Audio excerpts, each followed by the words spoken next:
What's up? It's your boy Carcino here, and welcome to Screen Phase, where we talk about films here, silver screen, uh, even the small screen, everything screen. If you see it on your TV screen, we talk about it here, and we've already done the Wonder Woman review, which you can see right at the end of this video if you want to go back and watch that film movie review.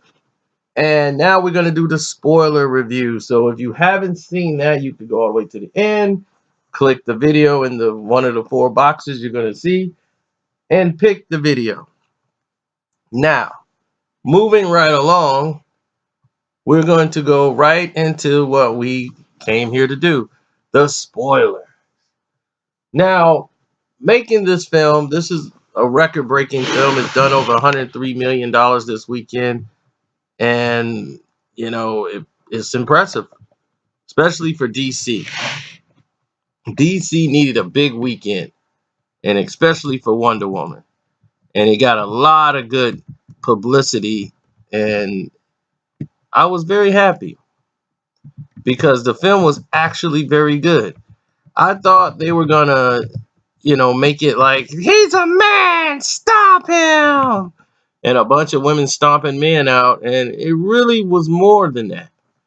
Yes, that was that too, but it wasn't like we're gonna have these feminist overtones because Wonder Woman wasn't a feminist. She was a superhero. She didn't understand the world because she had never been in a world where she's even seen a man before. So Steve Tyler, to have him and them to connect, he had never seen a place like Wonder Woman and the Amazon women. He's like, wow, I've never seen this place. I've never seen water like this. I've never seen women do these type of things. And you got to remember, this is a period piece. This is before World War One, or right in the middle of World War One, where she debuts herself. And as she comes into womanhood, Wonder Woman doesn't age. She's part God. In case you don't, know the story, Ares, the god of war, declares God war on everybody else, and everyone who thought of God of War when they found out Ares and everything else. Whoever didn't think of the God of War video game, believe me, you are totally mistaken. Everybody thought of Kratos and everything else, but Ares is more hated than than Hades in this film. So the God of War, and that's all he thought about was war and chaos and a meaning for that is what he was saying. He was there to prove them. And I'm like, wait a minute, this kind of like Hades' position. So she's known as the God Killer. Another surprise. In the movie, they play it as if her sword is the God Killer, but it's really her. The best part on this is the conversation that they're having on the boat. And I'm so glad that they actually went with the idea of let's not be afraid to tell the story. So I was so happy for that. I was really happy that they spent time and say, you know what, let's do this right. Let's make Wonder Woman the movie it's supposed to be and give the fans the dialogue. People will respond to it. And they did. Patty Jenkins, this is the first movie I've ever seen of her directing, first female director of a my superhero film, and she did a great job. The visual, like the visual effects and all of that was nice, but it's the imagery because it's World War One. It's grimy, it's gritty, and you're looking at this, and I'm going through my head saying, "Wow, she came from a beautiful Amazonian island with all these women, and it's just a gorgeous, and it's in the middle of a world where men basically couldn't find it. No one could find it, and accidentally here they come, and they were preparing for a war in case this just might happen when men might show up.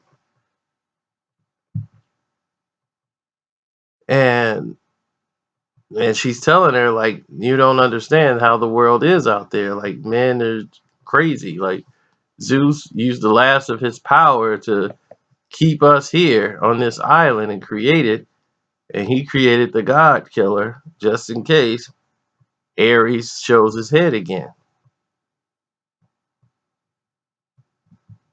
That he would put a weapon here to protect the people.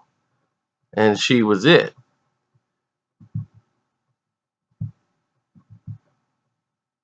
Now, let's get on with the undertone of it. Wonder Woman gets banged in the movie. Yes. Her and Steve Tyler, after her first real combat mission in battle, Wonder Woman gets down. She's feeling that adrenaline rush. He give her a beer, and he's like, look, I don't know what this feels like either. Going home with a nice, beautiful woman and waking up. All he knows is war, Steve Tyler. So she's interested. She's read books about the biochemistry, making babies that way. So he takes her up to the room, and she's feeling Steve. And, they go and have some grown up time. Wonder Woman gets bang! So I'm like, oh yeah. I'm the only one in the movie that said, oh yeah, when this went on too.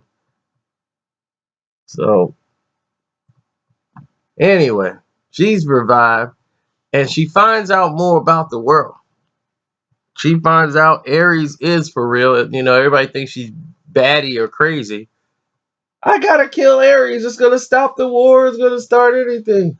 And then you come to find out that the one professor in the movie just happens to be Ares, not the guy who they pretend to be Ares or you assume Ares to be. But the technology he's using when he's cracking open these things and snipping them and it's giving him all this power, you're thinking, okay, this guy must be Ares or close to him. And she doesn't understand how the world works. That some people are just evil, and it's not just Ares, and we can't just blame him and say, "Oh, it's Ares' fault." So she was trying to adjust to the world and learn that, but it was kind of like she just really killed him in cold blood. Just gave a speech and stabbed him right in the chest. I was like, "Oh man, that was vicious." Then after that, then you hear the real Ares shows up. And he's all powerful. He can fly. He can bend steel and turn it into whatever he wants. He explains who she really is, and she never knew. My thing is like if she knows what she is, he will find her. It's like, huh? He knows what she is. He knows everything about her. Soon as she showed up, he was like, I thought I'd probably kill her, but no, she really doesn't know the world. So I'll just let her discover what the world is and help me. So he never wanted to kill Wonder Woman. He wanted her to help him destroy the rest of the world. Like, help me do it. I need one other person to corrupt so that we can go ahead and destroy this world. Plus, by him being a god, he would probably want to have babies with her and have little godettes to keep the Ares thing going. He decided, look, man, this thing was a failure. We need to wipe the whole table off. Zeus was wrong. Let's wipe all them out and then let's start over fresh.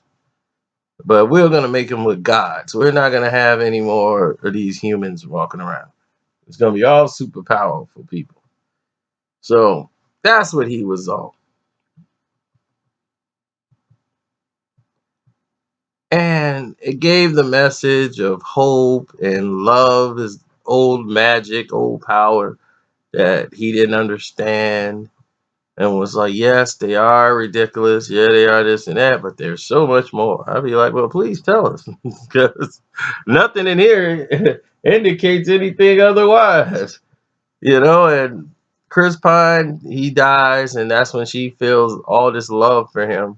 No, and like they say, the villains are just, they're there, but they're not really developed right.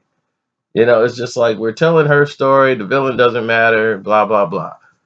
It's like, okay, it'd have been cool. Ares was a little better than the last couple of villains that they had, but I swear the villain that had the most screen time out of all these superhero movies happened to be in the Guardians of the Galaxy film. In the Guardian of the Galaxy, even though he was just some made up villain, I don't even remember him from comic book era. At least he had an arc. He had something to him. This is like they present you the villain at the end like, I'm the bad guy, blah blah blah. And it's like, okay, we don't know anything really about his story, what he's really been doing. He's trying to explain it all to her, and we're picking it up as he's telling her. But we're learning all about her powers and everything else for the first time. So when you see her in Batman versus Superman, she's well trained. She's been through a lot of battles since then. So when you see her in that film, she knows what she is. She knows, like, she's like, I've killed things from other worlds before. She's telling the truth. And here we see a very inexperienced Wonder Woman who's just learning about her abilities and powers of what she can do, what she can't do, and the fact that she could heal like a lot quicker than a lot of people before her. So when Batman versus Superman, she just appeared. She was powerful. She knew her place, like as far as she knows her status in the world. She knows about men. She knows she can't be deceived. She knows how to dress, blend in. She's Wonder Woman now. So it's interesting to see where they go forward. Now you see this, you see that Justice League trailer before, you go, man, Justice League gonna be off the chain. I can't wait. You just hope they spend a little bit more time developing the villain, which should be Darkseid, or it looks like it's going to be Darkseid. They're not showing him, but you would just hope they spent a little bit time developing the character. That's the only thing I'm anxious about to see or want to see done. But anyway, Guy Carcino here once again saying please subscribe and thank you guys again for making this a lot of fun for me.